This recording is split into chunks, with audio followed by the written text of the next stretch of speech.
자, 이 순서대로 논문 읽는다는 얘기를 우리가 했어요. 결국 이 그림이 이 전체의 어떤 스토리를 끌고 가는 뼈대가 된다는 걸 우리가 깨달을 수가 있죠. 우리가 논문을 구성을 할 때, 처음에 논문을 이제 처음부터 쓸 때, 물론 저는 이 모든 것들을 다 고려해서 아웃라인으로부터 출발을 하자, 아웃라인. 이 모든 걸 다 포함한 아웃라인. 그거를 연구 수행할 때, 혹은 처음부터 연구를 시작하기 전부터 이런 것들을 계속 아웃라인을 만들고, 로드맵이죠, 일종의 전체적인 마스터 플랜. 그걸 계속 이거를 아웃라인을 계속해서 업데이트하자, 그렇게 얘기를 했는데, 자, 이렇게 이상적으로 못했다.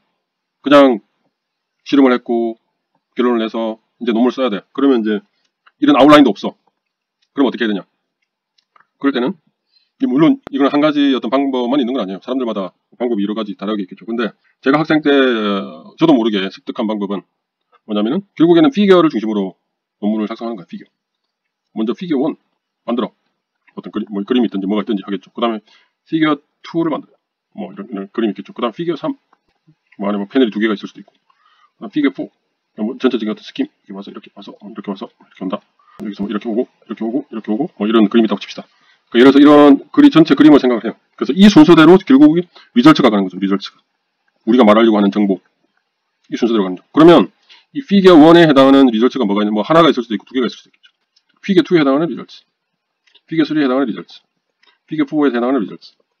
그 다음에 이거를 해석한 게 뭐죠? 그게 바로 디스커션이죠. 이거에 대한 해석, 이거에 대한 두 번째에 대한 해석, 이거에 대한 해석, 이거에 대한 해석, 이거에 대한 해석, 이거에 대한 해석, 이거에 대한 해석, 이거에 대한 해석. 자, 이렇게 그림만 잘 만들어도 이미 논문의 거의 반 정도는 해결이 됐다라고 생각할 수가 있겠죠. 그래서 이제 뭐 디스커션까지는 아직 생각을 안 하더라도 적어도 리절츠라도 이렇게 만들어 놓으면 여기서 말해야 되는 이 그림이 말하는 리절츠는 뭐냐? 이 그림 2에서 말하고자 하는 리절츠는 뭐냐? 그림 3에서 말하고자 하는 리절츠는 뭐냐? 만들어 놓으면 그 다음에 뭘 바로 할 수가 있죠? 피규어 캡션을 만들 수가 있죠. 그리고 이거를 그대로 해놓은 게 피규어 캡션이죠. 피규어 캡션을 잘 만들어 놓으면 그리고 이 피규어 캡션에 뭐 원하면 일부 디스커션도 사실은 이 상태에서 이렇게 넣어도 돼요. 그럼 더 좋죠. 그러면 피규어 캡션이 굉장히 길어질 텐데 물론 이거는 나중에 이게 너무 길어지면 그 중에 잘라내도 돼요. 근데 일단은 이렇게 하라는 거예요. 이렇게. 자, 이렇게 하고 나서 이제 이 부분이 완벽하게 됐다. 예를 들어서 이 부분이 이만큼 부분이 완벽하게 됐다. 피규어와 피규어 캡션이 어느 정도 완벽하게 됐다. 그러면 그때 가서 리서치 앤 디스커션 쓸 때 어떻게 하면 되나요? 이 부분을 쓸 때 그냥 여기 캡션 있죠? 캡션 쓴 거 그대로 카피 페이스트. 이거 그대로 카피 페이스트. 이거 그대로 카피 페이스트. 그대로 카피 페이스트. 그러면 일단 리서치 디스커션의 뼈대가 완성이 된 거예요. 자, 이건 이제 실제 논문 읽는 순서고 이제 그러면 우리가 뭘 생각할 수 있냐면은 매뉴스크립트 작성 순서. 논문이라고 하면 매뉴스크립트 작성 순서를 한번 생각해 볼 수 있죠. 그럼 뭐부터 작성하면 되나요? 자, 이거 피규어. 다음에 뭐죠? 이거에 대한 리절트, 피규어에 대한 리절트.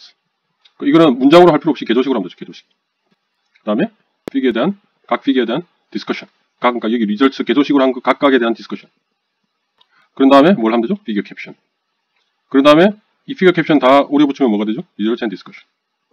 자, 이렇게 한 다음에 뭐를 쓰면 되죠? 그 다음에 물론 그 전에 사실은 제가 아웃라인 강조할 때 자기가 연구하면서 이미 다 써놓을 수 있는 거는 사이드로 써놓을 수 있는 건 뭐가 있다고 그랬죠? 여기 안 나와있죠? 레퍼런스는 이미 적을 수가 있죠. 레퍼런스. 이거는 평소에 그냥 자기가 다 정리를 하면 되죠. 그 다음에 메서드 앤 익스페리먼트. 메서드. 이 두 개, 그러니까 레퍼런스, 그 다음 메서드. 이 두 개는 평소에 충분히 다 작성해 놓을 수 있다. 이게 작성이 안 됐었다면 뭐 그림 만들기 전에도 언제든지 요거 두 개는 쉽게 할 수 있기 때문에 요거는 그 전에라도 할 수 있다. 자, 그런 다음에 리저트 디스커션 한 다음에 이제 뭐가 필요하죠? 이제 이거를 이제 어느 정도 뼈대를 완성한 다음에 그 다음에 인트로. 이렇게 한 다음에 그 다음에 뭐죠? 이제 그러면 이제 다 완성된 거잖아. 그러면 뭐죠? 앱스트랙트. 혹은 컨클루전. 그거는 상황에 따라서. 컨클루전을 먼저 혹은 작성을 하고 앱스트랙트는 맨 마지막에 해도 되겠죠. 물론 이제 컨클루전 작성할 때 어떤 식으로 하는지는 또 이제 결국에는 컨클루전이라는 게 리절트와 디스커션의 서머리와 같은 역할이 있기 때문에 그때 가서는 여기서 우리가 만들었던 이런 포인트들 있죠. 이런 것들 중에 중요한 거 몇 개씩을 가지고 와서 컨클루전 만들면 되겠죠. 그런 다음에 이제 전체를 보고 아웃오고 인트로덕션까지 생각을 해서 앱스트랙트 만들면 되겠죠. 자, 그런 의미에서 순서가 컨클루전 먼저 하고 그 다음 앱스트랙트 이렇게 되겠죠. 그래서 다시 적으면 여기 인트로덕션 한 다음에 컨클루전 한 다음에 그 다음 뭐죠? 마지막에 앱스트랙트. 물론 이제 그 다음에 커블레터 이런 식으로 이제 다른 것들도 필요하겠죠. 여하튼 대략의 순서 이런 식으로 하는 게 많은 사람들이 사용하는 방법이다. 그렇게 하는 이유는 바로 사람들이 논문을 실제로 이 순서대로 읽기 때문이고 그 읽는 이유는 사람들이 왜 이렇게 논문을 형성하고 했는지를 이해를 하면 다 이해가 되는 부분이다. 라는 게 오늘 내용의 요약입니다.